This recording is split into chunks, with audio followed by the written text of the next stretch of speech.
예수를 믿기 전 저는 꿈도 희망도 없는 사람이었습니다. 그냥 단지 죽지 못해 그냥 숨을 쉬고 있어서 그렇게 살아가는 한 사람이었습니다.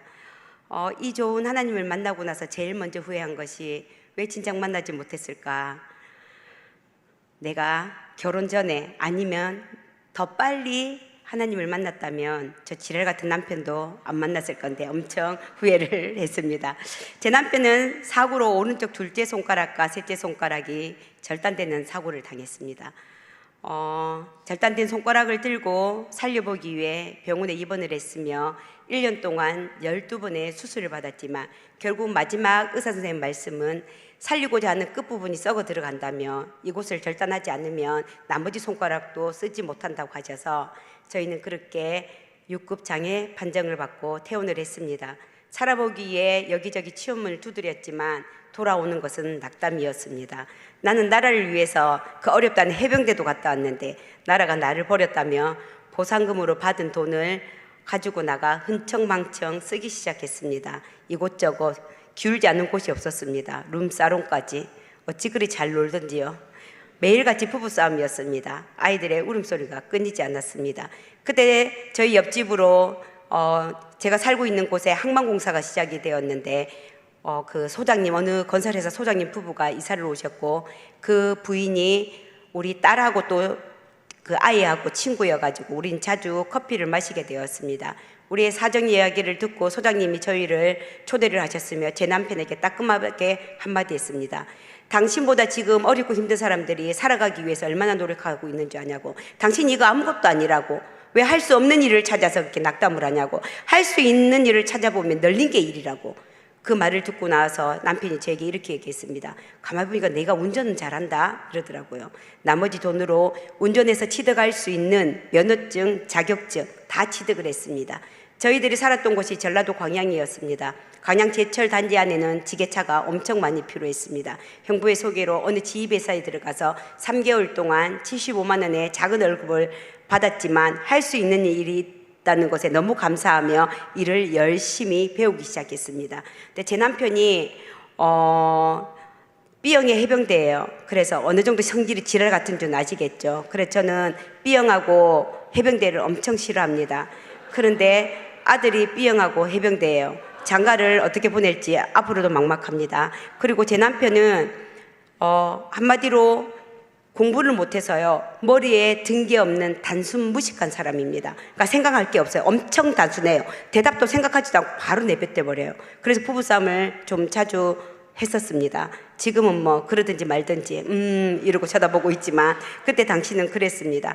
제 남편이 초등학교, 중학교 때 집이 엄청 가난해서 초등학교 때는 야구를 하면 밥을 준다고 해서 6년 동안 야구를 했어요.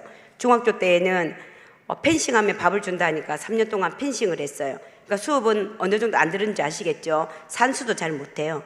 카드 쓰라고 합니다. 계산을 못해서.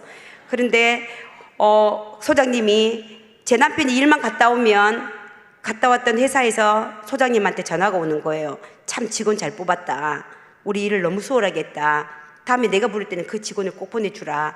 이제 이런 말들을 들으니까 기분이 좋아서 술을 한 잔 사주면서 인생의 조언을 해주었습니다. 근데 제 남편은요 그 얘기를요 지게차를 사서 개인 사업을 해보라고 하는 줄 알았어요. 그 뒷날 지게차 한 대를 할부로 뽑았습니다. 엄청난 일을 저질렀죠. 그렇게 무식한 사람입니다. 그런데 샀으니 어떻게 하겠습니까? 가자 이러고 갔습니다. 그런데 얼마 지나지 않아 IMF가 닥쳤습니다. 계약했던 회사들이 부도가 났습니다. 할부금은 눈덩이처럼 불어났습니다. 저희가 받은 어음을 가지고 은행을 갔더니 그 돈은 찾지 못하는 그냥 휴지나 마찬가지였습니다. 우리는 써보지도 않는 1억이란 돈을 그 자리에서 그대로 안고 빚더미에 앉게 되었습니다. 만약 그때 제가 예수를 믿는 지혜로운 아내였다면 기도하면 될 거야. 우리 헤쳐나가자. 이랬을 거예요. 그런데 저는 그때 제 안에 예수가 없었습니다. 그때 제가 남편에게 욕을 엄청 잘한다는 것을 알게 되었습니다. 어디서 그런 욕들이 나오는지. 그리고 눈은 불알을 떠가지고 잡아먹을 듯이 남편을 매일매일 잡아먹었습니다. 남편이 설 곳이 없었습니다. IMF라 지게차 일은 없지. 그리고 집에 오면 마누라의 잔소리지. 맛있는 걸 먹고 싶어도 호주머니에 돈이 없지. 갈 곳을 잃었습니다. 어느 날 10,000원짜리 하나를 가져가더니 2박 3일 집을 안 들어오더라고요. 그래서 수소문에서 찾아갔더니 PC방에서 리니지라는 게임을 하고 있었습니다. 그때부터 제 남편은 7년 동안 게임 중독자로 살았습니다. 밥도 컴퓨터 앞에서 먹고 소변도 그 자리에 싸서 말리고 2박 3일 날 새는 것은 기본이었습니다. 매일같이 부부싸움이었습니다. 신발장 안에 있는 저 망치를 들어 뒤통수를 때리고 싶은 심정에 신발장 문을 얼마나 열었다 닫았다 했는지 모릅니다. 그때마다 아이들 울음소리가 들렸고 나까지 설 곳을 잃어버리면 저 아이들은 누가 이렇게 해결을 해줄까 해서 저는 정신을 차리기 시작했습니다. 그런데 그때 그 소장님이 다시 한번 도움의 손길을 뻗쳤습니다. 지내 진학만에 항만공사가 시작되는데 지게차 기사와 지게차 한 대가 필요하다. 먹여주고 재워주고 300을 주신다고 했습니다. 2003년 3월에 저희는 전라도 광양에서 진해 용원으로 이사를 오게 되었습니다. 그때 한참 신항만공사로 그 지역이 발전할 때였고 아파트가 들어서 막 입주하는 그런 곳이었습니다. 저희도 그 지역에 입주를 하게 되었습니다. 근데 그날부터 시작해서 그 아파트가 입주가 다 될 때까지 월요일하고 주일만 빼고 화요일부터 토요일까지 경비실 앞에 세계로교회 집사님 권사님들이 나오셔가지고 매일같이 전도를 하시는 거예요. 저는요 교회 안 다닐 때 그분들 월급 받고 하는 줄 알았어요. 어떻게 저렇게 매일같이 오나 싶어가지고. 근데 오시면서 빈손으로 오지 않습니다. 이삿짐을 푸는 그때에도 저희에게 달려왔습니다. 예쁜 화분을 들고 오셨더라고요. 자기 교회를 소개하는 소개 책자를 가지고 오셨더라고요. 안녕하세요. 입주를 축하드립니다. 이 화분은요 저희 목사님께서 드리는 입주 선물이고요. 이 책자는 저희 교회에서 하는 일들입니다. 짐 다 정리되시면 좋은 이유 책자 한번 보시고 요 보면 번호 있죠. 버스가 잘 다니지 않아요. 저희들이 모시러 올게요. 전화 주시면 언제든지 달러 오겠습니다. 입주 축하드려요. 가셨어요. 매일같이 오시잖아요. 우리 집이 어디에 몇 온지를 알고 가셨어요. 매일같이 오시더라고요. 그래 맛있는 건 많이 받아 먹었습니다. 받아 먹고. 근데 오실 때마다 하시는 말씀이 좋은 이유 책자 읽어보셨냐고. 도대체 저기가 뭘 들었길래 한 장 한 장 넘기기 시작했습니다. 다 똑같았습니다. 교회에서 하는 일들. 우리는 이런 저런 일을 한다. 근데 맨 마지막 장에 가족 사진이 첨부가 되어 있었고 거기에는 어느 여자분이 간증을 했습니다. 자기 남편은 엄청 술주준뱅이고 1년 동안에 거의 술 먹지 않는 날이 없으며 술만 먹고 오는 날은 그렇게 동네가 시끄럽고 그 뒷날은 얼굴을 들고 동네를 다니지 못할 정도로 그렇게 부끄러웠다고. 술 마시고 폭행을 해서 경찰서에 가면 기분이 500만 원의 벌금이었다고. 이런 남편을 두고 어떻게 해야 될지를 모르겠다고. 그런 가운데 세계로교회 집사님 한 분을 만나게 되었고 등록을 하게 되었고 권유로 인해서 목사님과 같이 받는 제자반을 받게 되었고 그때 제자반 때 목사님께서 매일같이 새벽 기도를 하라는 숙제를 주셨대요. 기도하고 난 다음에 남편을 섬겼을 때 그 감동을 노트에다 적어오는 숙제를 내라.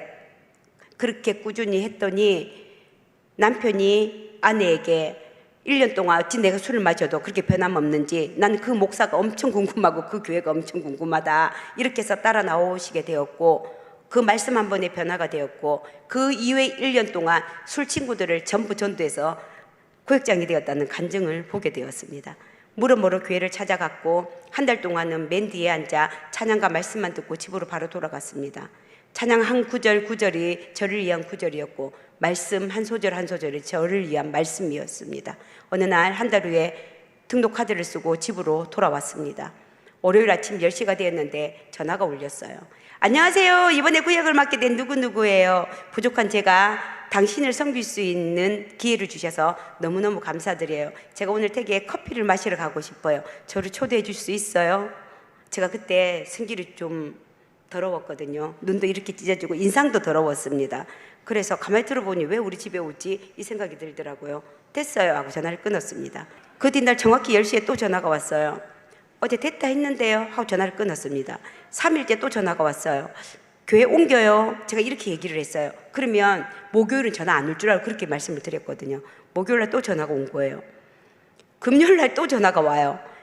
근데 제가 드는 생각이 이 사람도 만만치 않은 사람이네. 내가 커피를 줄 때까지 우리 집을 계속 전화가 오겠구나. 전화 받는 게 너무 싫었어요. 그래서 커피 한 잔 주고 그러면 깔끔하게 정리를 해야 되겠다 이 생각을 먼저 하게 되었죠. 근데 또 제가 이분을 저희 집에 초청한 이유가 또 있었습니다. 제가 그렇게 모질게 되었는데도 이분은요 매일같이 저희 집을 다녀가셨습니다. 저희 집 문고리에는 매일같이 검정 비닐봉지에 예쁜 카드에 자기의 마음을 전해서 적었어요. 근데 그 글귀가요, 하루하루 다 틀려요. 그 나중에 알고 봤더니 그분은 기도하고 난 다음에 자기가 전하는 그 마음을 썼다고 하시더라고요. 그날도 어김없이 이분은 찾아오셨고 제가 문을 열어드렸습니다. 빈손이 아니었어요. 또 가지고 오셨어요. 근데 이분이 저희 집에 야채를 가지고 오셨을 때는 깨끗이 다 씻었어요. 고추, 상추, 깻잎, 고기 구워 먹으라며 깨끗이 씻어가지고 또 걸어놓고 읽고 가신 적도 있었거든요. 근데 그날도 어김없이 문을 열어드렸는데 그분의 가슴으로 전하는 말 한마디에 제 마음속에 있는 이 시멘트 같은 이 마음이 그대로 녹아내렸습니다. 제가 이 집을 문을 매일같이 다녀갔습니다. 이 집에서 문을 열어주지 않아 그래도 이 문고리에 과일을 걸어놓고 야채를 걸어놓고 반찬을 걸어놓고 그 문고리를 잡고 이 가정을 위해서 간절한 마음으로 하나님께 기도하고 돌아갔습니다. 그 말 한마디에 그 자리에서 마음의 문이 활짝 열려버렸습니다. 들어와서 커피를 한 잔 마시는데 오래 앉아있지도 않았습니다. 단 10분이었습니다. 돌아가면서 저에게 쪽지를 하나 주었어요. 거기에는 집 주소와 부부 이름과 전화번호가 적혀져 있었습니다. 저희는 남자가 구역장입니다. 여자는 도와주는 역할을 하고 있습니다. 그래서 저희는 부부가 구역장입니다. 하나님께서 저희들에게 이 영혼을 맡기신 이유는 잘 돌보라고 맡기셨는데 우리가 그 일을 감당하지 않는다면 무슨 소용이 있겠습니까? 어렵고 힘들 때마다 우리 지금 부부가 구역장이기 때문에 대문이 항상 열려있고 핸드폰이 항상 켜져 있습니다. 언제든지 달려오세요. 90도로 인사를 하고 돌아갔습니다. 저 사람 대화를 나눠보니 나보다 가진 것도 많고 배운 것도 많은 사람 같은데 왜 나 같은 사람에게 이럴까라는 의아한 생각도 하게 되었습니다. 그런데 문제는 그 뒤부터 일어났습니다. 제가 문을 한번 열어줬다고 해서 이틀에 한 번씩 저희 집을 찾아가기 시작했습니다. 한 번은 오셨는데 저한테 대려 질문을 했습니다. 아니 내가 차를 타고 씩 지나가는데 바구니에 한 바구니는 3,000원, 두 바구니는 5,000원. 그러면 사람 심지가 뭐 사겠어? 이러더라고요. 당연히 두 바구니 사죠. 제가 이랬어요. 그치? 두 바구니를 딱 사고 보니 양이 너무 많아. 그런데 딱 먼저 이 집이 제일 먼저 생각나지 뭐야? 집에 들어가서 다시 차를 돌려서 왔다니까 우리 오늘 저녁에 맛있는 과일 먹어 하고 갖다 주시는 거예요. 아무것도 아닌 그 말 한마디. 하지만 차를 돌려서 다시 오기라는 쉽지 않는 거거든요. 그리고 제가 제일 먼저 생각이 났다는 그 말 한마디에 감동을 받으며 저는 또 이틀에 한 번씩 그 구역장님의 방문을 맞이하게 되었습니다. 근데 한 번은 4일이 지나도 안 오시는 거예요. 참 사람 심리가 그래요. 처음에 올 때는 엄청 귀찮았는데 4일이 돼도 안 오시니까 궁금해지더라고요. 혹시 무슨 일이 있나? 그 제가 먼저 전화를 걸고 그랬다니까요. 우리는 그렇게 만남을 이어가게 되었습니다. 어느 날 구역장님이 저에게 전화가 왔습니다. 등록카드를 보니 딸 생일이 얼마 남지 않은 것 같은데 우리가 생일 파티를 해줬으면 좋겠다고, 집에서 미역국을 끓이지 말라고, 내가 미역국을 대신 끓이겠다고, 대신 남편을 꼭 데리고 와, 이렇게 얘기를 했어요. 우리 남편 데려가긴 엄청 힘들어요. 저녁 6시 딱 퇴근을 하잖아요. 그럼 컴퓨터 앞에 앉아요. 뒷날 출근하는 6시까지 리니지 게임만 하고 출근하는 사람이 제 남편입니다. 구역장님 하늘에 있는 별을 따라 하면 제가 사다리를 올라가서라도 저녁내 따가지고 올게요. 어찌 우리 남편의 저 엉덩이를 들게 만들 수 있답니까? 너무 힘들어요. 이랬더니 화이팅 하고 전화를 끊었습니다. 일주일 동안 저요 잔소리 한마디도 안 했어요. 밥만 줬어요. 당일날, 그러면 당연히 갈 줄 알았죠. 당일날 열심히 컴퓨터를 지금 하고 있습니다. 게임을 하고 있습니다. 아들과 딸의 손을 잡고 안 갈 거야 그랬더니 내가 거길 왜 가? 이러더라고요. 그래서 한마디 하고 나왔습니다. 다른 사람들도 딸 생일잔치에 축하해 주기 위해 그 자리에 모인다는데 정작 그 자리에 부모가 가지 않으면 앞으로 인생 가운데 우리 아들과 딸은 누굴 믿고 의지하며 살아갈까? 라는 말 한마디를 남기고 나왔습니다. 나왔더라고요. 엘리베이터에서 아이들도 있는데 한마디 했습니다. 나를 9시까지 집에를 보내주지 않으면 생일상이고 뭐고 다 엎어버릴 거야. 이 한마디를 하고 그 생일잔치에 가게 되었습니다. 구역장님의 현관문을 연 순간 저는 너무 많이 놀랐습니다.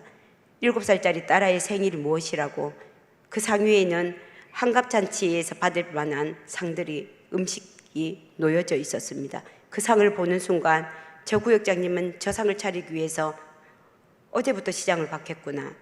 그러면 저 음식을 만들기 위해서 오늘 아침부터 앞치마를 두르고 우리 가정을 위해 기도하며 저 음식을 만들었겠구나. 도대체 그러면 저 상을 차리기 위해서 구역장님 구주머니에서 얼마의 돈이 나간 거야 하는 생각이 들었습니다. 그러고 나서 우리는 맛있는 미역국에 반찬에 밥을 맛있게 먹었습니다. 상을 무르고 부엌에서 구역장님이 케이크 하나를 들고 나왔습니다. 7개의 초가 꽂혀 있었고 촛불이 켜져 있었습니다. 그 생일 케이크를 보는 순간 7살짜리 제 딸아이가 자기 집인 양 그 자리에서 폴짝폴짝 토끼처럼 뛰어오르기 시작했습니다. 딱 달려오더니 제 귓전에 대고 엄마 나 오늘 너무 기분이 째져 이러더라고요. 왜? 이랬더니 엄마 오늘은 초코파이가 아니야. 진짜 케이크야. 내가 처음으로 촛불을 불 것 같아. 너무너무 기분이 째져. 촛불을 다 풀었습니다. 딸아이한테는 너무너무 미안했고 구역장님에게는 너무너무 감사했고 집으로 돌아와 곰곰이 생각했습니다. 저 구역장님은 나와 같이 피를 나는 친형제 자매도 아닌데 왜 나에게 그렇게 잘해주실까 하는 생각이 들었습니다. 특히 우리 딸아이가 기뻐하는 모습을 보고 저도 너무 기뻤습니다. 그때 당시 딸아이는 매 생일이 되면 일주일 전에 이번엔 꼭 케이크야 약속을 지키지 못했어요. 1200원짜리 초코파이 한 상자를 사면 단으로 쌓아서 집에 있는 하얀 초를 꽂아주며 우리 딸아이의 생일 파티였습니다. 그런데 그날은요 우리 저 딸아이가 갔다 와서도 너무 기뻤는지 얘기를 계속 하더라고요. 그때 생각했습니다. 나는 저 구역장님 위해서 해줄 것이 무엇이 있지 하고 뒤돌아봤더니 아무것도 없더라고요. 그때 결심했습니다. 난 이제부터 구역장님이 내게 부탁하신 일이라면 노는 절대 없다. 나는 예수 의문으로 바뀔 것이다 라고 다짐을 하게 되었습니다. 그 이후로부터 구역장님이 저한테 뭐 부탁을 합니다. 그러면 가만히 생각해봐요. 저건 내가 할 수 없는 일인데 이렇게 생각을 해요. 근데 나는 누가 없다 했지. 할 수 있게끔 움직이는 제 모습을 보게 되었습니다. 그리고는 할 수 없는 일들이 아무것도 없었습니다. 다 할 수 있는 일들이었습니다. 사람의 마음가짐에 따라 이 모든 것들이 변한다는 것을 그때 깨닫게 되었습니다. 어느 날 전화가 왔습니다.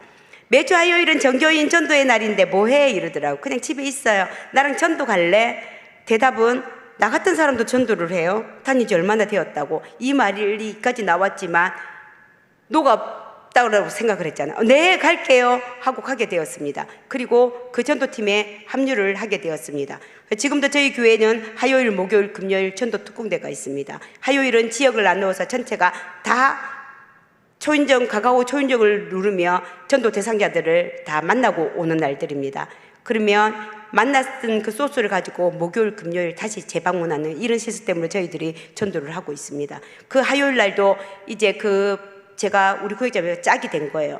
그리고 지역이 나눠졌어요. 그 지역에 어느 아파트, 109동이 있는 그 아파트가 우리가 나갔던 그 자리에 전도하는 지역입니다. 한 동을 저희가 2명이서 1시간 반 동안 하는 거예요. 15층짜리를 올라갔어요. 그래서 저는 그냥 아무렇지 않게 대수롭지 않게 올라갔거든요. 근데 딱 15층 올라가자마자 엘리베이터 내리더니 초인종을 누르는 거예요. 왜 저러지? 미쳤나? 이 생각이 들었어요. 그런데 안녕하세요. 세계로교회에서 선물 하나 드리러 왔습니다. 이렇게 하는 거예요. 저 지금 저 안에 있는 사람들 문을 열고 때리면 어떡하려고 하지? 구역장님 문 앞에 있고요. 저는요 계단 내려가는 그 계단에 서 있었어요. 왜 그냥 소리 지르면 빨리 도망치려고 딱 있는데 뭐 됐어요 이러니까 네 알겠습니다. 밖에 물티슈 하나 넣고 갈게요. 저희 교회 놀러 한번 오세요 하고 또 내려오시는 거예요. 그러고 나서 2번째, 3번째 갑니다. 3번째 집 초인종을 누릅니다. 그러고 나서 어디세요? 네 안녕하세요. 세계로 교회에서 선물 하나 드리러 왔습니다 이러는 거예요. 그러니까 앉아서 어디서요? 네 세계로 교회에서 선물 하나 드리러 왔습니다. 아내분이 궁금하니까 문을 열었어요. 전 깜짝 놀랐어요. 문이 열리자마자 이 다리가 문 안으로 쓱 들어가는 거예요. 그러니까 이분이 세계로 교회라니까 문을 닫아야 되는데 다리가 걸려서 문이 안 닫히는 거예요. 근데 딱 보시더니 어머님 머리 색깔이 너무 예쁘다. 어머님 눈이 너무 예쁘다. 피부는 이것도 뭐야 40대네. 어머 어떻게 이렇게 피부 관리를 잘하셨어요. 이러니까 이제 어머님은 한가없어. 이제 대답이 술술술 나옵니다. 그러면 저희는 전도를 갈 때 이 용지를 가져갑니다. 몇 동 매도 어머님을 만났고 이런 대화를 나누었다. 그러면 그 다음에 갔을 때는 이 대화를 보고 알 수가 있기 때문에 저희들이 그렇게 이제 전도하는 방식으로 그렇게 했어요. 한 3번쯤 하고 났더니 4번째 집을 저보고 해보래요. 그때 제가 미쳤어요. 저 못해요. 이게 무슨 처음 나온 사람한테 해보래요. 내 있을 때 해야지. 안 할 건데요. 그랬더니 그래 그럼 우리 오늘 하루 종일 여기 있으면 되지 하고 벽에 팔짱을 끼고 벽에 딱 같이 붙는 거예요. 이분 하시는 걸 봐서는 진짜 기다릴 것 같아요. 그래서 할게요 하고 갔는데 초인종 누르려니까 손이 달달달 떨려요. 마렵지 않는 소변이 그 자리에 갑자기 마려워요. 다리는 후두루들 떨려요. 저 그때 처음으로 가슴으로 기도했습니다. 하나님 이 집이 빈집이었으면 좋겠습니다. 빈집이더라고요. 계단을 내려오며 감사 기도 드렸습니다. 내 기도에 응답해 주신 하나님께 감사를 드립니다. 2번째 집도 빈집이었으면 좋겠습니다. 그것도 진짜 빈집인 거예요. 하나님 너무 사랑해요 하고 내려왔습니다. 3번째 집을 누를 때는 1층까지 아무도 안 나오면 더없이 행복할 것 같아요. 이렇게 기도를 드렸습니다. 그래서 3번째 집을 딱 초인종을 눌렀는데 누구 세요까지도 아니에요. 누구 하는데 아 이분은 180에 등치는 어느 정도. 아 그럼 문 열고 때리며 그럼 난 어떡하지? 제가 그때 계단을 그렇게 잘 내려오는지 그때 알았습니다. 딱 순간 도망쳐야지 되는 생각이 들어서 전도지와 전도 가방을 들고 한 계단이 아니에요. 3계단, 4계단 폴짝폴짝 뛰어서 1층까지 도망쳐 나온 사람이 접니다. 1층까지 내리고 왔어요. 구역장님 혼자서 다 초인종 누르고 내려오셨습니다. 그리고 저보고 용감하다고 저를 데려가 옷 한 벌을 사주시더라고요. 다음 주 화요일 날은 이거 입고 와. 옷을 사주셨는데 어찌 전도를 안 나올 수 있겠습니까? 받은 게 있는데. 그래서 전도를 하게 되었는데 지금은 제가 구역 식구들을 데리고 같이 전도 자리에 같이 나가는 사람으로까지 바뀌게 되었습니다. 우리 구역장님이 저에게 이런 말을 했습니다. 나 같은 구역원이 있어 구역 생기기가 너무너무 행복하다고. 그런데 많이 미안해. 너무 염치 없이 부탁을 하는 것 같지? 이러시더라고. 괜찮습니다. 저에게 베풀어 주신 은혜 생각하면 제가 하는 일은 아무것도 아니죠. 이렇게 말씀을 드렸습니다. 근데 사람 심리가 이상해요. 칭찬을 받으면 더 잘하려고 하는 이런 것들이 제 안에도 있더라고요. 그 말을 들은 이후로부터 더 칭찬받기 위해 열심히 전도의 자리는 참석을 하게 되었습니다. 어느 날 매일 부탁만 해서 너무 미안하다며 저보고 마지막으로 부탁 한 번만 할게. 목사님과 하는 제자반을 딱 한 번만 받았으면 좋겠어 이러더라고요. 그래서 전 제자반이 뭔지 몰랐어요. 딱 한 번만 하길래 뭐 딱 한 번만 받는 건 뭐가 그리 부담스럽다고 네 하고 갔습니다. 그 기수가 모인 그 자리 약속 시간에 그 자리에 갔어요. 그리고 목사님이 이제 수업이 시작이 되었습니다. 딱 둘러보시더니 그래 이번 제자반은 쉽기고 길면 한 2년이고 짧으면 1년 반이다. 이렇게 딱 말씀하시는 거예요. 아, 낚였다는 생각이 들더라고요. 이미 앉았기 때문에 앉았습니다. 그리고 구역장님이 이렇게 말씀하셨어요. 있잖아, 가면 맨 앞자리에 앉아. 그게 내 마지막 부탁이야. 또 뭣도 모르고 맨 앞자리에 앉았네요. 그래서 수업이 이어져 갔습니다. 근데 첫 시간에 호구조사를 하는 거예요. 남편이 직업이 무엇이며 예술 언제부터 밀었으며 취미는 무엇이며. 근데 가만히 생각해 보니까 그때 당시에 우리 집에는 감료 딱지가 띄었다 붙었다 이런 일들이 반복되는 우리 집이었거든요. 이 상황에서 그리고 또 내 남편은 게임 중독자. 이 상황에서 이런 얘기를 하면 소문이라도 나면 난 세계로 교회로 얼굴을 들고 어떻게 다니지? 또 이 생각도 들었어요. 그래서 한 사람씩 질문할 때 제가 여기 앞에 앉았는데 이쪽으로 돌아와서 이렇게 질문이 저한테 떨어졌습니다. 그래서 아주 그때는 아무것도 모르는 제가 이 찢어진 눈은 아래로 깔고 팔짱을 딱 끼고 목사님께 딱 한마디만 남겼습니다. 목사님, 제가 생각할 때 우리 남편은 개떡 같은 놈인 것 같아요.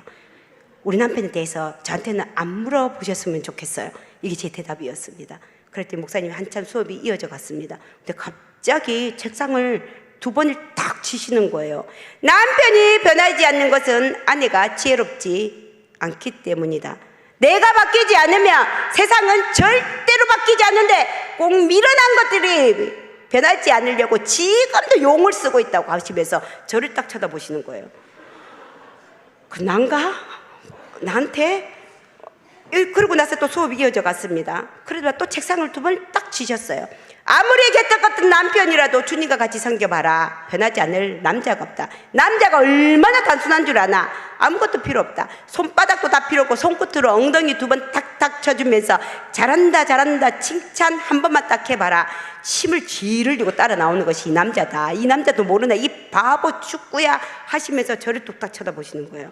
저는 바보 축구가 뜻이 뭔지 몰라서 그 고향인 그 옆에 있는 집사님한테 오늘 바보들이 모여 축구해요? 이렇게 물어봤어요. 그랬더니 여기서는 알아듣지 못하는 천치 바보를 바보 축구를 한대요.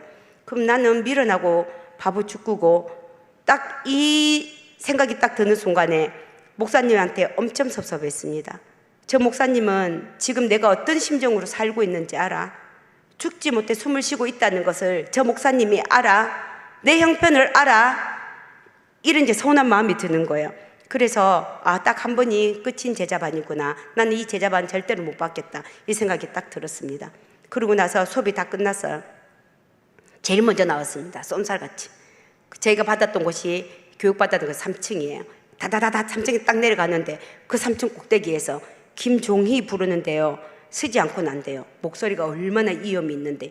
그래가지고 얼음 밑에 딱 섰습니다. 그리고 딱 뒤돌아봤거든요. 목사님 눈빛이요, 이글이글 다 올라요. 내가 오늘 니를 잡아 먹으리라는 그 눈빛 있죠.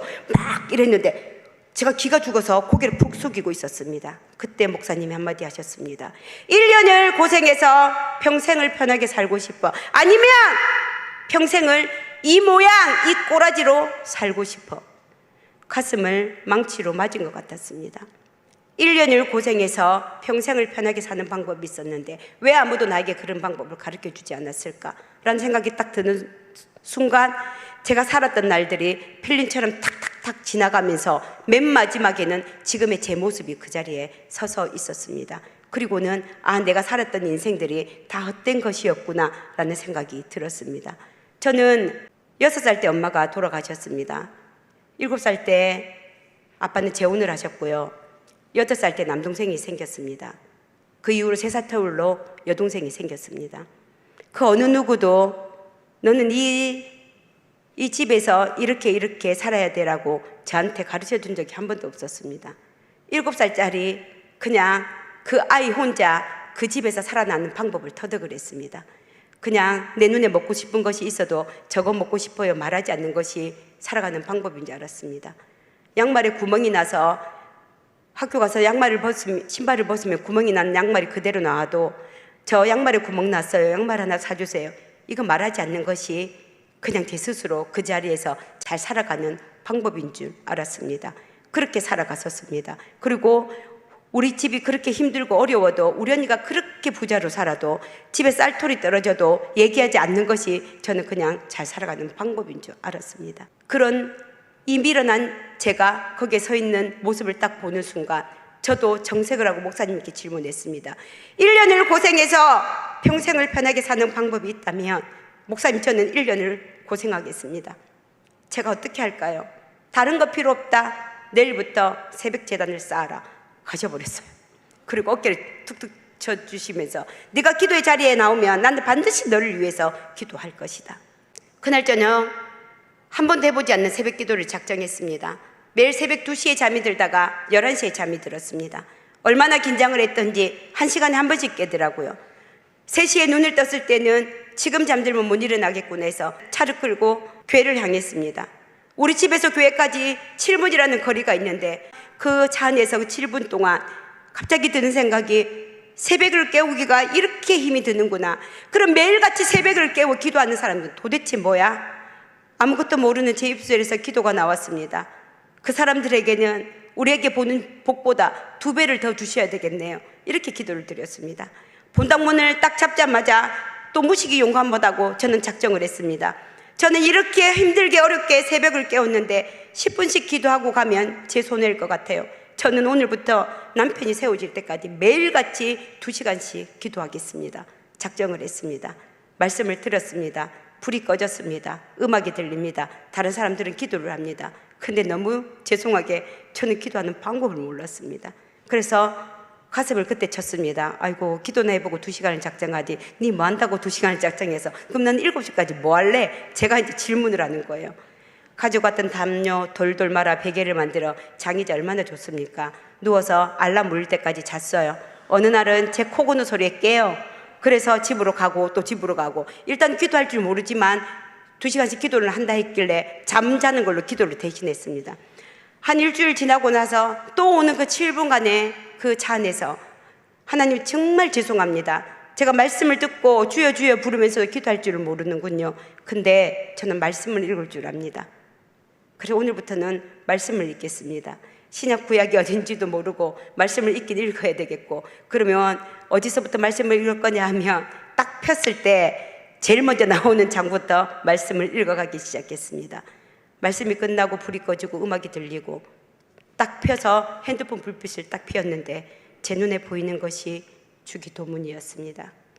하늘에 계신 우리 아버지여, 이름이 거룩히 여김을 받으시오며 2시간 동안 주기도문을 읽었습니다. 그 뒷날도 2시간 동안 주기도문을 한 탭보도 쉬지도 않고 읽었습니다. 3일째 되는 날 하늘에 계신 우리 아버지여 하는데 갑자기 온몸에 전율이 흘렀습니다. 눈에서는 알 수 없는 눈물들이 쉴 새 없이 흘러나오기 시작했습니다. 그때 대지에서 아버지 아버지 이름을 부르며 매일같이 기도하시는 집사님이 한 분 계셨어요. 다른 기도가 제 가슴에 들어오지 않았는데 그날은 아버지 아버지 부르는 그 기도가 너무 가슴을 울렸어요. 하나님, 저 사람은요 매일같이 아버지 기도하며 울어요. 오늘 아버지 부르는 저 기도를 오늘 한 번만 들어주시면 안 돼요? 라고 그렇게 기도를 했는데, 저 사람이 부르는 아버지, 너도 부르지, 내가 너를 도와줄 건데. 갑자기 백가죽이 당기고 목이 터져라 아버지의 이름을 불렀습니다. 단 10분을 부르짖은 것 같았는데 7시 알람이 울렸습니다. 집에 가려고 일어났더니 온몸이 땀으로 젖었습니다. 얼마나 부르짖었는지 백가죽이 당겨 허리를 펼 수가 없었습니다. 그 뒷날 새벽기도 자리에 앉았습니다. 그런데 너무 감사하게 그날 그 새벽부터 말씀이 귀에 들리고 가슴에 앉았습니다. 그 새벽의 말씀이 구하라, 찾으라, 두드리라는 말씀이었습니다. 저는 아직까지도 부족하지만 이 말씀을 붙들며 기도합니다. 그날 새벽에도 고래고래 소리를 지르며 기도했습니다. 구하는 이마다 얻을 것이요, 찾는 이가 찾아낼 것이요, 문을 두드린 이에게는 열릴 것이라고 주님이 약속으로 말씀하셨습니다. 오늘 이따가 내 라공에 던지오는 저 들불도 주님이 입히신다고 약속으로 말씀하셨는데, 오늘 간절한 마음으로 내가 아버지의 이름을 부를 때 주여 나를 돌아보사 나를 한 번만 도와달라고 기도했습니다. 저를 한 번만 불쌍히 여겨달라고 기도했습니다. 내 인생 가운데 하나님께서 저에게 한 번만 긍휼을 베풀어 달라고 고래고래 소리를 지르며 기도했습니다. 그리고 집으로 돌아갔어요. 한 번도 제 눈에 보이지 않았던 남편이 보였어요. 기도해야지 하고 손을 딱 잡는데 기도는 나오지 않고 하나님이 남편의 아픈 가슴을 다 모아서 제 가슴에 넣어주는데 가슴이 갈기갈기 찢어지는 것 같았습니다. 종이야, 네 남편을 만든 장본인이 이제 누군지 알겠지? 자, 지금부터 시작이야. 그날부터 저는 남편을 섬기는데 쓰기 시작했습니다. 그리고 그 반응들을 적어오라는 것도 제 자반의 한 숙제였습니다. 제 나름대로 썼습니다. 1번 출근하고 퇴근할 때 90도로 인사하기, 2번 게임할 때 웃으면서 어깨 주물러주기, 3번 게임할 때 밥 먹는 손이 없기 때문에 내가 먹여주기, 4번 잔소리 절대 하지 않기. 막 제 나름대로 하는 거예요. 하루 이틀 3일 열흘 보름 기뻤습니다. 내가 이렇게 할 때 남편이 변화된다는 희망이 있었기 때문에 너무너무 기쁘더라고요. 근데 한 20일쯤 갔는데요, 남편이 더 심해지기 시작했습니다. 잔소리도 심해지고 어떤 땐 한 번씩 욕도 나오고 막 더 심해지기 시작하더라고요. 그래도 기도로 이겨야지 하고 기도합니다. 근데 남편이 욕 한마디 딱 하면 감동이 다 사라지는 거예요. 그리고 더 못 참는 것은 네가 언제까지 그러나 보자 하고 개슴츠레한 눈빛으로 나를 쳐다볼 때는요, 진짜 그 눈빛을 확 뽑아버리고 싶을 정도로 그렇게 미웠습니다. 그때마다 주님이 힘을 주십니다. 그럼 합니다. 그런데 내 마음속에 감동이 떨어지면 싸우는 거예요. 그러면 처음부터 다시 시작하는 거예요. 그게 너무 힘들더라고요. 그래도 했습니다. 조금씩 지쳐가기 시작했습니다. 제 마음속에 마지막으로 발을 한번 씻겨주고 끝나면 끝나야 되겠다, 이런 생각을 했습니다. 물을 받아 남편의 발을 씻겨주려 했더니 남편이 갑자기 발을 빼버리는 거예요.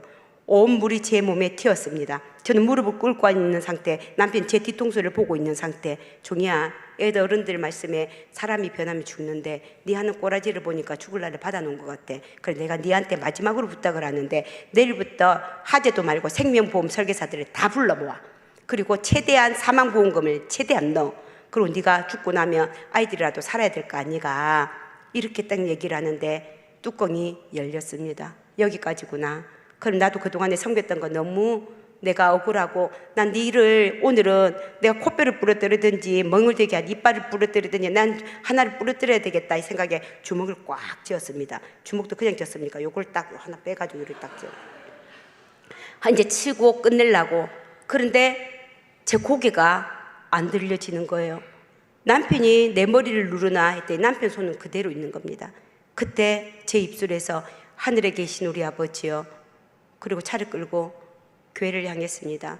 앉아있을 이 기분이 아니에요. 본당 위로 올라왔습니다. 본당 위에서요 2시간 동안 어떤 미친 여자가 고래고래 소리를 지르고 뛰며 아버지의 이름을 부릅니다. 속에 있는 것을 다 토해냅니다. 한 2시간 동안 뒹굴고 뛰고 이랬더니 좀 힘들더라고요. 한쪽 구석에 가서 2 다리와 2 팔을 탁 벌리며 한숨을 딱 쉬고 있는데, 사랑하는 딸아, 내가 너를 지명하여 불렀나니 너는 내 것이라. 내가 너를 보배롭고 존귀하게 바라보고 있고 내가 너를 사랑스럽게 여기고 있다. 그런데 네가 이 고난을 뛰어넘어야 다음으로 걸어갈 수 있어. 나를 봐서 한 번만 참고 가줄 수 없겠어? 이 감동이 들더라고요. 집으로 향했습니다. 남편이 오라고 하고 있더라고요.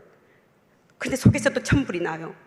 주님 주신 마음으로 왔는데 제 마음속에요, 저 새끼는 또 저러고 있네 이러고 있는 거예요. 제가 신발장 문을 열었다 닫았다. 하나님, 제가 이길 수 있겠습니까? 힘 주세요. 그런데 제 힘이 아닌 주님 주신 힘으로 제가 신발을 벗고 들어가더라고요. 남편이 어깨를 주물러 주더라고요. 그러면서 하나님께 기도했더니 당신이 엄청 사랑한대, 나보고도 내 사랑하는 아들이기 때문에 사랑하라. 그래서 내가 그냥 기도하고 왔잖아 하고 어깨를 주물러 주면서 속으로는 내가 지금 네 욕하는 거 하나 있어 글로마 이러면서 이제 이렇게 하는 거예요. 그런데 남편이 저를 딱 쳐다보는데 아까 그 눈빛이 아니에요.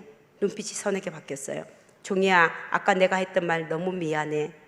이 미안해 한마디에 썩을 놈이 달아나 버렸습니다. 그러면서 남편이 이렇게 얘기했습니다. 화해하는 기념으로 오늘 내가 이거 게임하는 거 구경할래? 의자를 가져오더라고요. 날밤새며 구경했습니다.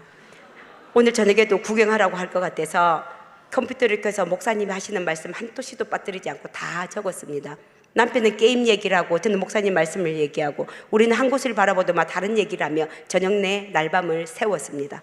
그러고 나서 그 다음날 우리 목사님이 남편을 세우려면 남편이 쉬어라는 거 절대 하지 말래. 특히 잔소리는 차크를 확 잠그래. 하지 말래. 그리고 남편이 뭘 좋아하겠다 내 스스로 판단하지 말래. 뭘 좋아할지를 남편에게 물어보래. 뭐 좋아해? 종이야, 한마디 할게. 교회 절대로 옮기지 마. 그 목사가 니를 확 잡아붙네. 나 너무 좋다. 절대 옮기지 마. 이러더라고요. 걱정하지 마. 그래, 내가 뭘 해줬으면 좋겠어? 난 다른 거 필요 없고 내가 출근을 하고 나면 컴퓨터가 노는데 이 리니지 게임을 배워 점수를 올려주면 너무너무 좋겠다. 이러더라고요. 일주일 동안 리니지 게임을 마스터를 했습니다. 그리고 남편을 출근시켜 놓고 난 다음에 아이들이 와도 소용도 없고 하루 종일 컴퓨터 게임을 했습니다.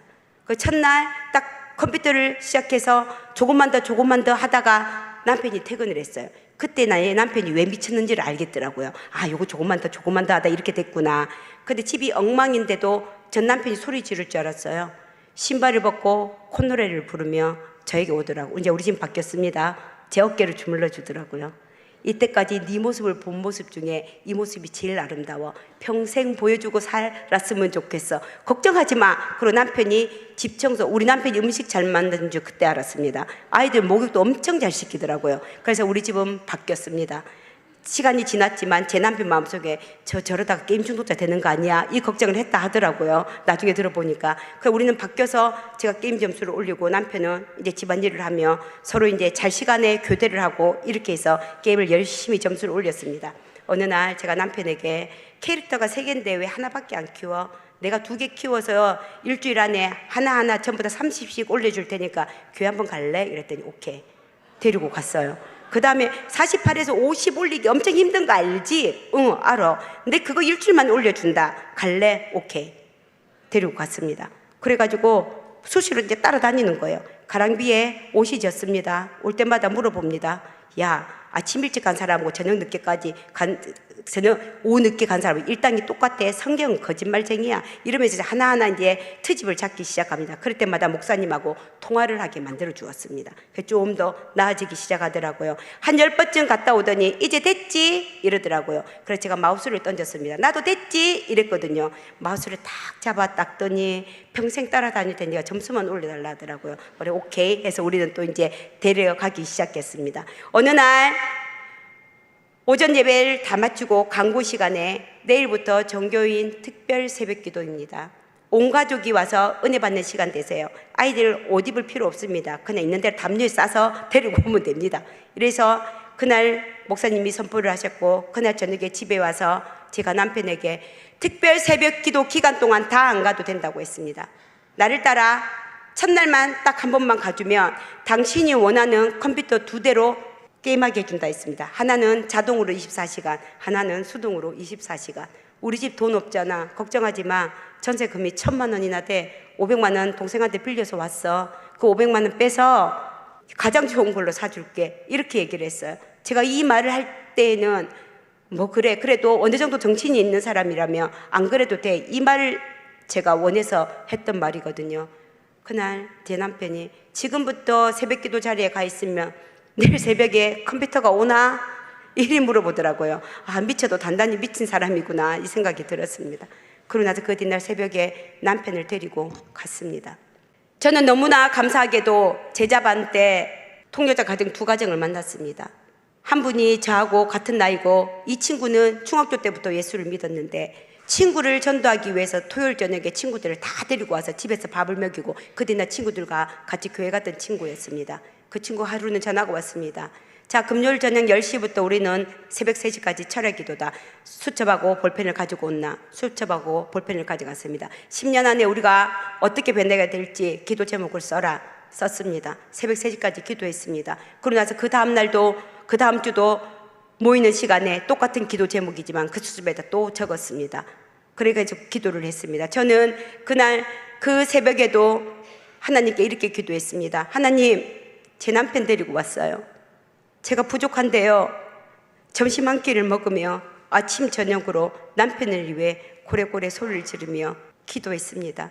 제 인생 가운데 예수님을 만나 산 이 짧은 인생이지만 이 인생이 제일 행복했던 것 같아요. 근데 예수를 믿고 나니 더 좋은 것은 내가 갈 수 있는 천국이 있다는 것이었습니다. 내가 앞으로 이때까지 살아온 날도 너무나 힘들었는데 앞으로 살아간 날도 저 남편 때문에 저렇게 힘들 거라며 나는 이 자리에 오늘 또 이 새벽에 하나님이 내 남편을 만나주지 않으면 여기 이 자리에서 꼼짝하지 않고 기도하다가 천국 갈 것이라고 고래고래 소리를 지르며 기도를 했습니다. 근데 좀 있다 울부짖는 소리가 들렸어요.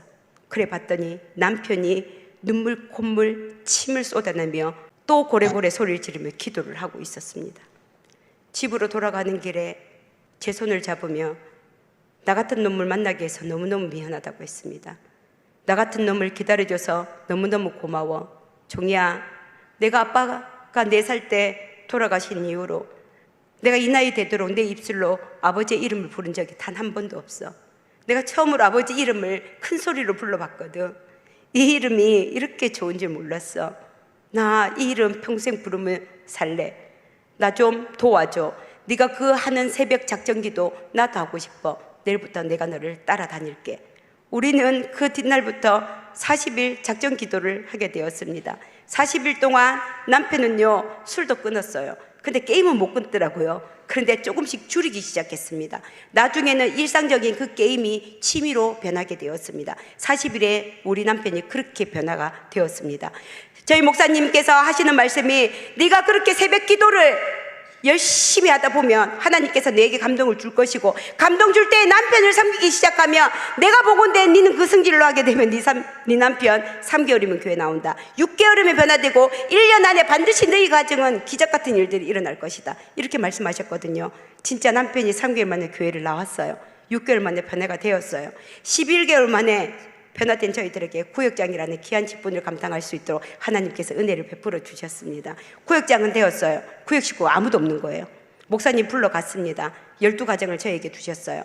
등록했지만 1년 동안 한 번도 교회를 나오지 않는 가정이라며 저희들 보고 내가 도와줄 테니 너희들이 원대로 마음대로 뜻대로 한번 해봐라 하고 이 명단을 딱 주시더라고요. 제가 벌떡 일어나서 한마디 하랬더니 남편이 얼른 받더라고요. 목사님, 저를 믿어주셔서 너무 감사드립니다. 제가 최선을 다해서 열심히 한번 뛰어보겠습니다. 집에 돌아와서 누구를 믿고 그렇게 큰 소리를 쳤냐 물어봤더니 저를 믿었대요. 그럼 나는 이제 누굴 믿고 큰 소리를 쳐야 되냐고 물어봤더니 자기를 한번 믿어봐 달래요. 그래서 그날 복사를 해서 남편이 하나 가지고 제가 하나 가졌습니다.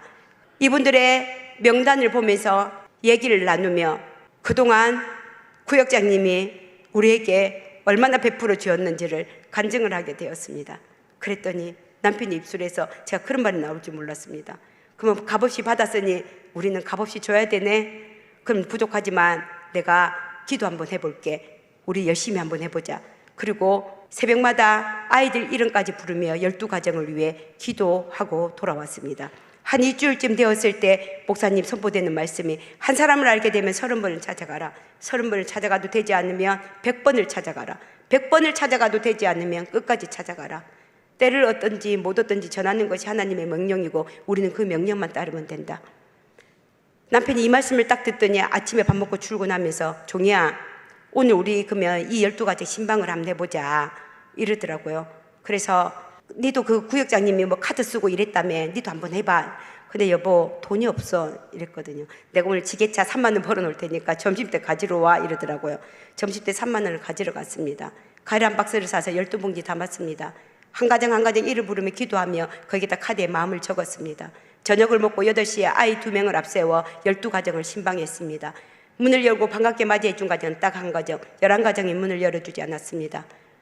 그 가정 문고리에 과일 비닐봉지를 그 위에 올리고 남편 손, 내 손, 아들 손, 딸 손을 합쳐 기도하고 돌아왔습니다. 그 뒤부터 우리 구역장님이 그랬듯이 이틀에 한 번씩 6가정씩 신방을 하기 시작했습니다. 문을 열어주지 않더라고요. 한 10번쯤 갔을 때 어느 새댁이 문을 열어주었습니다.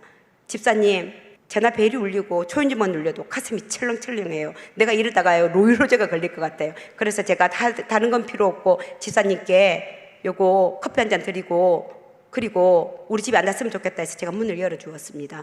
어떻게 저 같은 사람 똑같은 사람을 만났는데 참 인생 잘 살아야 돼요. 그래서 그 집을 들어갔어요. 그랬더니 돌장이 아이가 열이 나고 토하고 남편이 중국으로 출장을 가고 이분은 이제 엄청 스트레스를 받았어요. 그 집을 제가 몇 번 찾아간 거예요. 이야기를 나누고 나왔습니다. 하나님, 이 집이 어떻게 하면 교회 나온다는 거 우리 주님은 아시잖아요. 오늘 감동 주신 대로 행할게요. 그 감동 내일로 미루지 않겠습니다. 어떡할까요? 전복죽을 먹으면 기운을 차릴 수 있다는데 어시장에 전복을 사러 갔습니다. 죄송한 말씀이지만 제가 그때까지 전복이 먹어본 적이 한 번도 없었거든요. 그런데 할머니가 전복이라고 하며 가르쳐 주었는데 자연산이라고 좀 비쌌어요. 제 주머니에 10,000원을 넘긴 적이 없었는데 그날은 아이들 급식비가 제 손에 잡혔어요. 죽을 거리 갖다 주면 이분이 교회 나오신다는 거 전 알고 있어요. 그렇지만 제 마음속에는 그럼 우리 아이들 급식비를 못 내면 어떡하지? 이게 먼저 떠오르더라고요. 한 번만에 세하지 못했습니다. 다시 돌아가서 3번 만에 그 전복을 샀습니다. 죽을 거리며 기도했습니다. 하나님, 자식이 아프면 부모가 대신 아프고 싶은 심정 우리 주님이 더 잘 아시잖아요. 제가 아버지의 이름을 부르며 기도했을 때 하나님 가슴이 아파 내 기도에 응답해 주셨듯이 이 죽을 먹고 그 아이가 기운을 차렸으면 좋겠어요. 갖다 드렸어요. 이틀 뒤에 전화가 왔습니다. 집사님과 저는 피를 난 친형제 자매도 아니에요. 저랑 똑같은 얘기를 하더라고요. 이 죽을 먹고 우리 아이가 기운을 차렸어요. 제가 맛있는 거 사드린다 해도 드시지 않을 것 같아서 이번 주일 교회 딱 한 번 나가는 걸로 퉁쳐요 이러더라고요. 그래서 한 번으로 끝내줘야 돼요. 계속 온 다음에 저는 이번도 안 갈 거예요. 근데 제 마음속에 감동이 생겼어요. 계속 오겠구나. 아주 자신 있게 주님 주신 마음으로 대답했습니다. 제가 한 번에 확실하게 끝내드리겠습니다. 염려하지 마세요. 이렇게 하고 이분을 10시 반에 모시러 갔습니다. 그리고 나서 모시고 그 집에서 교회를 출발할 때 권사님 한 분에게 전화를 드렸습니다. 권사님, 제가 오늘 새댁을 한 명 데려가요. 아이가 있어요. 어떡하죠? 걱정하지 마. 내가 봐줄게. 권사님이 아이를 데리고 유아부 예배를 가셨습니다. 저는 이분과 예배를 드리고 교제를 했습니다. 저희는 새로 오신 분이 계시면 그날 꽃 선물을 받습니다. 꽃 선물을 화분을 하나 받으면 그분이 새신자인 거예요. 이분이 화분을 받았어요.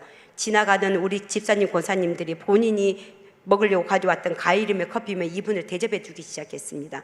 나중에 아이를 찾더라고요. 집에 갈 때 되면 올 거야, 걱정하지 마. 아니나 다를까 아이가 왔는데도 아이 손에는 먹을 것들이 잔뜩 들려져 있었습니다. 그러고 나서 그 집에 내려드렸더니 저 같은 사람이 오늘 왕비 대접을 받았어요. 너무너무 고마워요.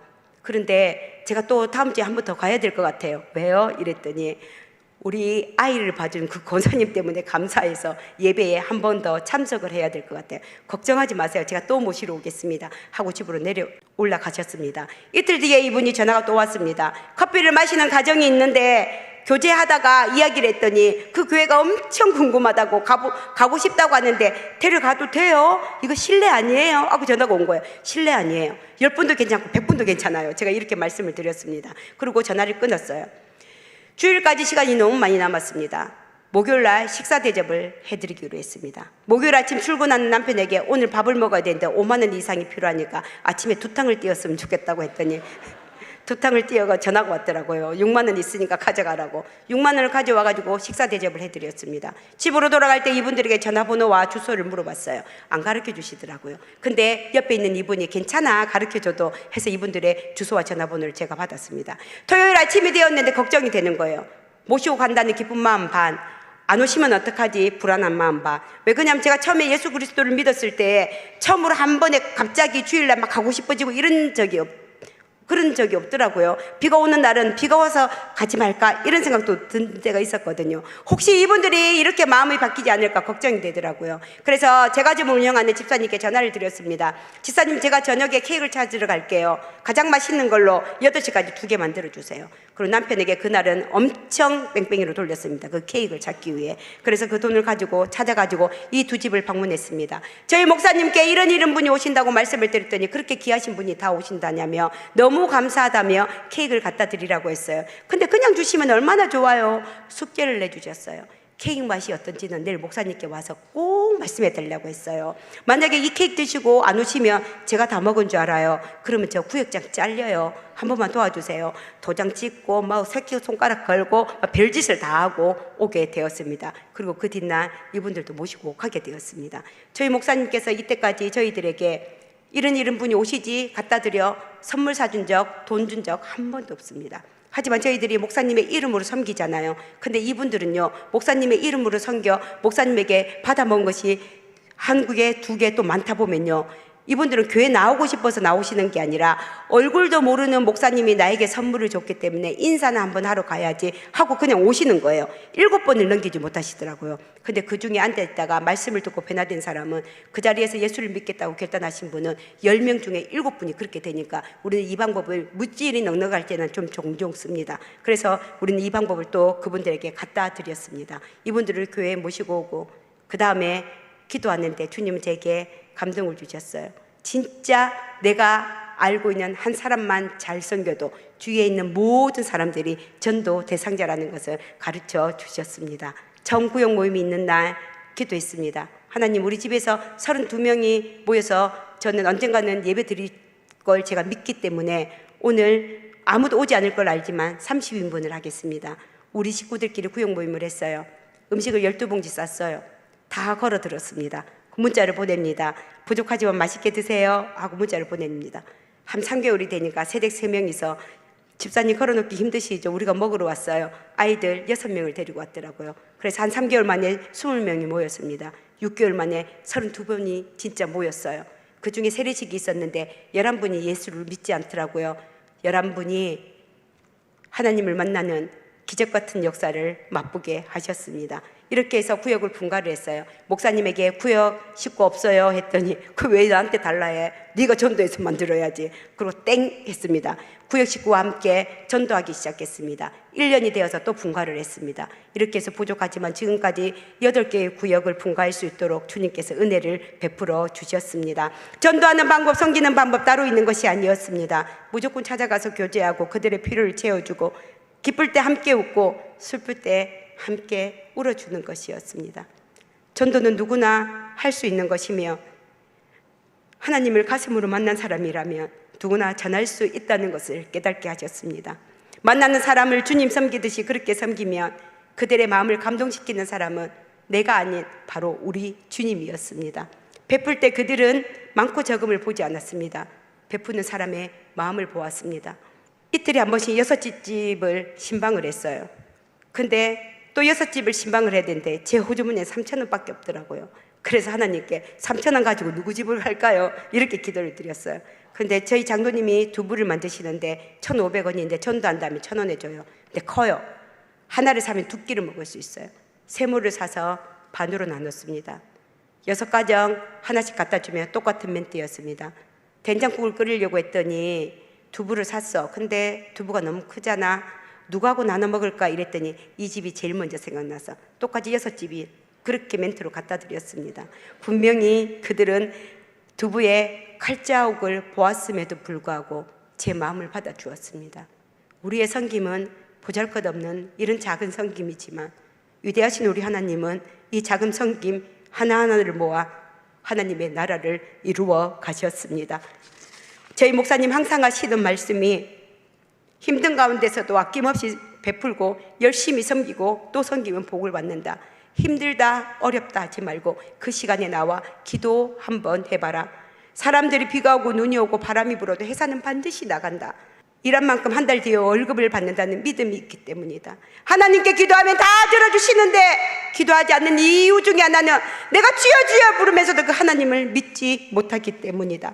이렇게 딱 말씀하시더라고요. 그래서 또 마음속에 감동이 왔습니다. 맞다, 기도해야 되겠구나. 내가 지금 이 물질로 이렇게 힘든데 이 물질을 두고 내가 기도해야 되겠구나. 그리고 그날 새벽에 작정을 했습니다. 하나님, 제 형편에 지금 10원짜리 한 장 은행에 적금할 돈 없지만 내 건강한 육신이 있어 기도로 하늘나라에 적금하겠습니다.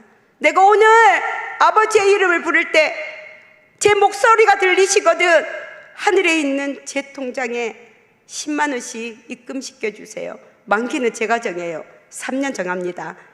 3년 동안 2시간씩 고래고래 소리를 지르며 기도했습니다. 그리고 10만 원씩을 꼬박꼬박 입금시켜달라고 매일같이 빠지지 않고 기도했습니다.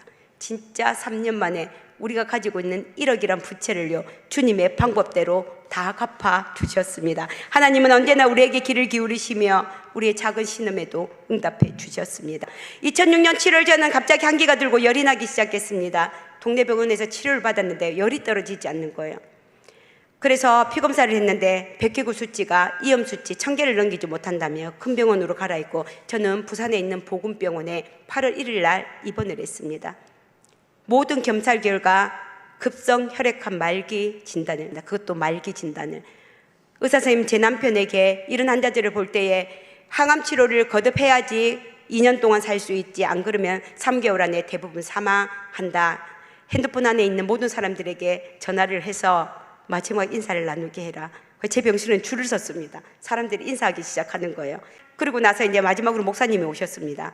그때 저희 교회 장영희 목사님 신유 집회가 또 잡혀 있었던 터였거든요.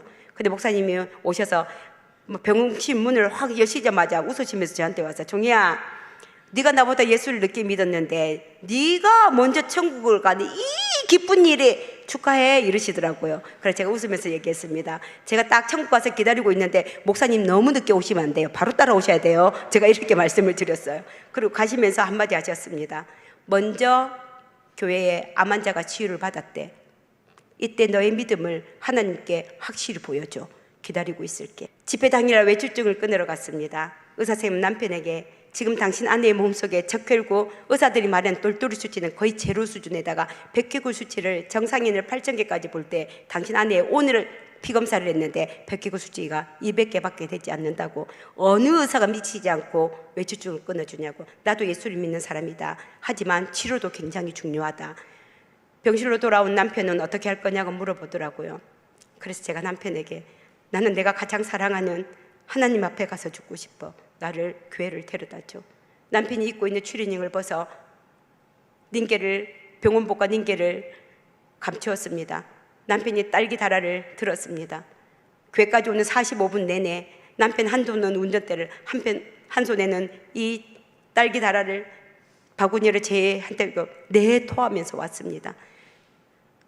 너무 힘들면 누워서 말씀을 들어 괜찮다는 말씀에 이 가운데 통로에 남편의 무릎을 베고 말씀을 듣고 찬양을 부르기 시작했습니다. 근데 한참 찬양을 부르고 있는데 제 보리로 뜨거운 것이 떨어지는 거예요. 그래 올려봤더니 제 남편이 나쁜 일은 제가 많이 했어요. 주의 일을 하는 종이를 왜 데려가요? 오늘 이 시간 종이와 제 목숨을 바꿔주면 하나님 너무 좋겠어요. 이렇게 기도를 하는데 갑자기 살고 싶은 마음이 들었습니다. 하나님, 이때까지 제가 주를 위해 했던 일 중 잘못한 건 기억하지 마시고 잘한 것 하나만 딱 기억해 주셔서 저를 살려주신다면 지금보다 더 섬기는 자로 살겠습니다. 주님, 저 살고 싶어요. 살려주세요. 이렇게 기도를 드렸는데 갑자기 힘이 없어 누워있는 제가요, 그 자리에서 일어나는 거예요. 제 몸이요, 상하 좌우 앞뒤로 움직이는데요, 제가 어떻게 할 도리가 없었어요. 몸은 불덩이처럼 지금 뜨겁기 시작합니다.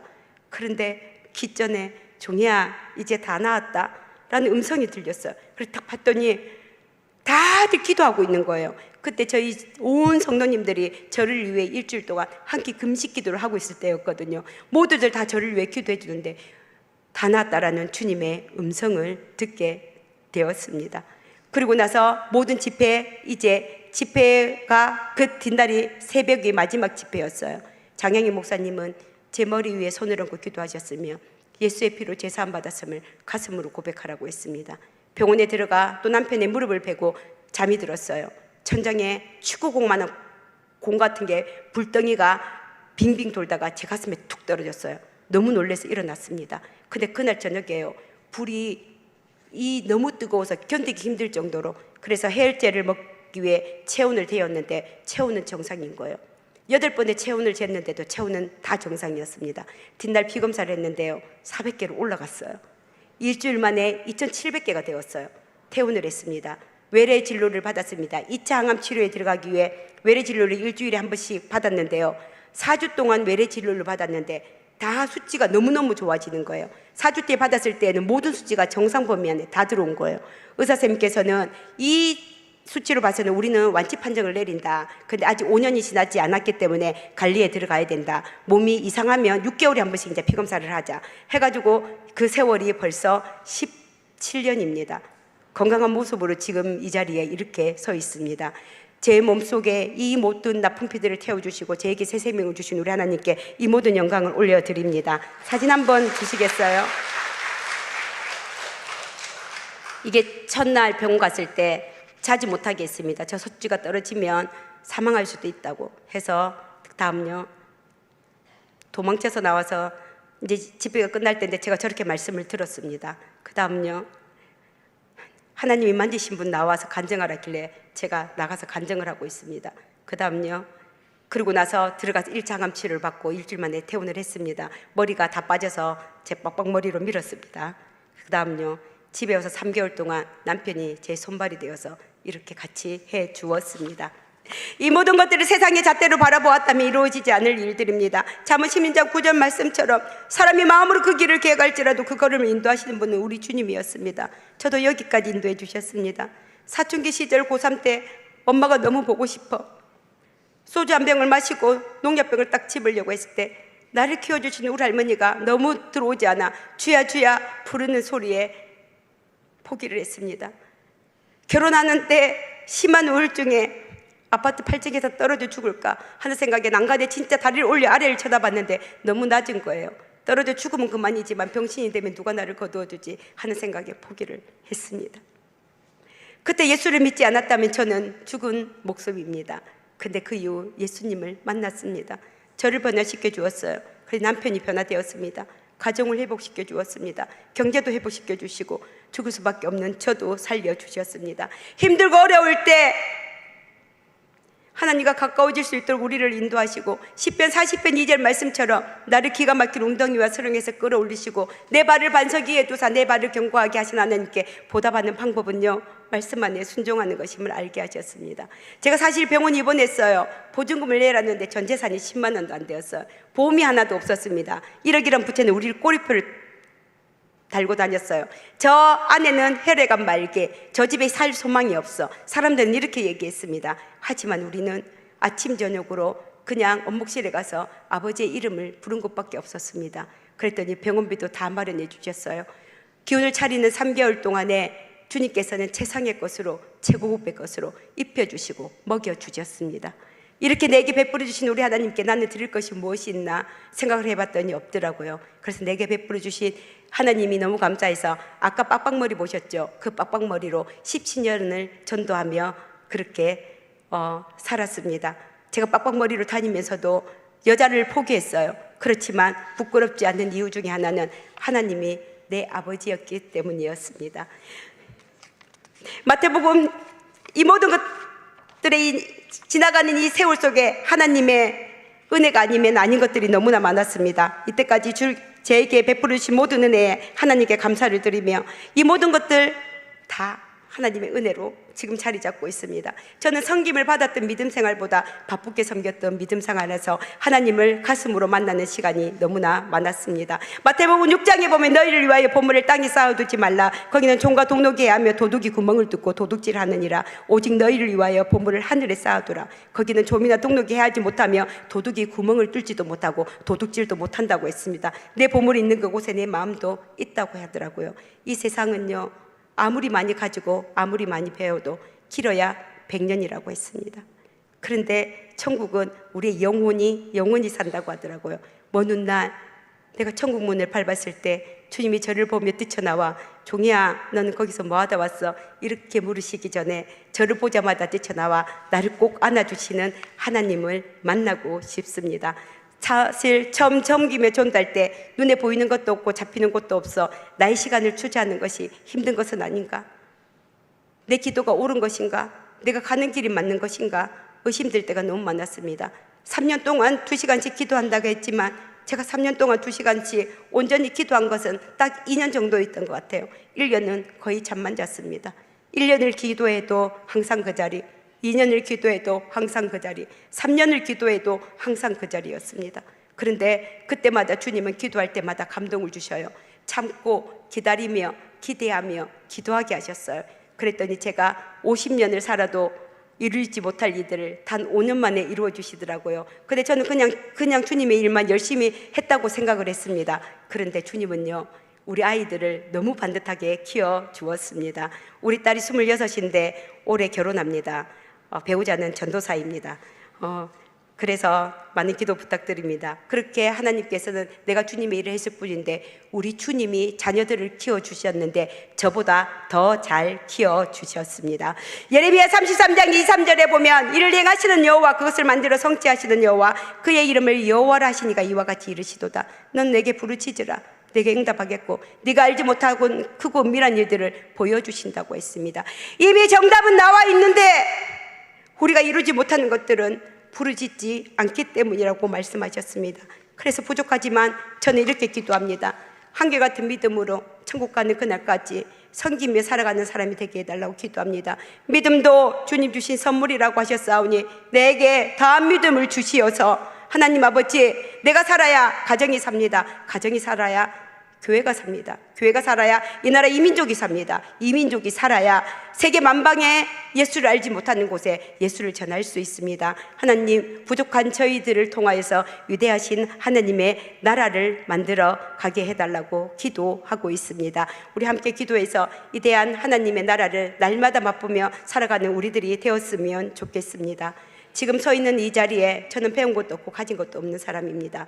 그냥 무작정 기도하고 또 주님이 우리가 걸어간 만큼 영혼들을 붙여주셨고 우리가 그 영혼을 위해 기도한 만큼 영혼들을 붙여주셨습니다. 6월에 있는 이 특별 이거 초청잔치가 이게 끝이 아니라 이 기점으로 시작해서 매일같이 전도하는 저희들로 나아갔으면 좋겠습니다. 때론 지칠 수 있습니다. 하지만 전도하는 자에게는 하나님께서 반드시 동역자를 붙여주시더라고요. 서로 합력하여 선을 이루어가는 위대한 하나님의 나라가 되길 기도합니다. 오늘 이 자리에 제 안에서 예수를 빼버린다면 저는